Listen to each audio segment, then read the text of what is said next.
अब केवल बिहार का पर्व नहीं है छठ, अब पूरे विश्व का पर्व है। और जो छठ पर्व है उसकी मान्यताओं में जो प्रतीक शास्त्र है वो ग्लोबल है। जिस इको एक्सेप्टेबिलिटी को आज पूरा विश्व कह रहा है कि इस पर्यावरण में, इकोलॉजी में जो कुछ भी है उसे एक्सेप्ट करिए, उसको रिसाइकिल करिए, उसको वहां पहुंचाइए। छठ के इस महात्म्य ने, छठ के इस प्रयोग ने हजारों वर्षों पहले हमारे ऋषियों ने कह दिया था। कथा इतनी है कि राजा प्रियव्रत और मालिनी जो हैं उन्होंने पुत्रेष्टि यज्ञ कराया महर्षि कश्यप से। उन्होंने एक खीर खाने के लिए दी, उनसे पुत्र तो पैदा हुआ पर उसमें जान नहीं थी, उसमें वो जीवन नहीं था। तो उस समय सृष्टि के छठे भाग की स्वामिनी छठी देवी, षष्ठी देवी प्रकट हुई।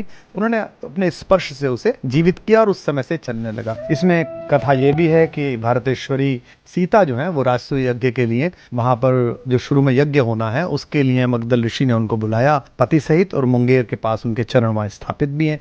और कथा यह भी है कि द्रौपदी ने भी ये व्रत रखा। अलग अलग प्रकार की कथाएं हैं, लेकिन मेरा जो विशेष मन है वो कथा में नहीं है, मेरा इसके उद्देश्य में है। जैसे पूरी दुनिया उगते हुए सूरज को प्रणाम करती है, यानी कि जो लोग बड़े हो रहे हैं, जिनके पास शक्ति है, सामर्थ्य है, उनको प्रणाम करती है।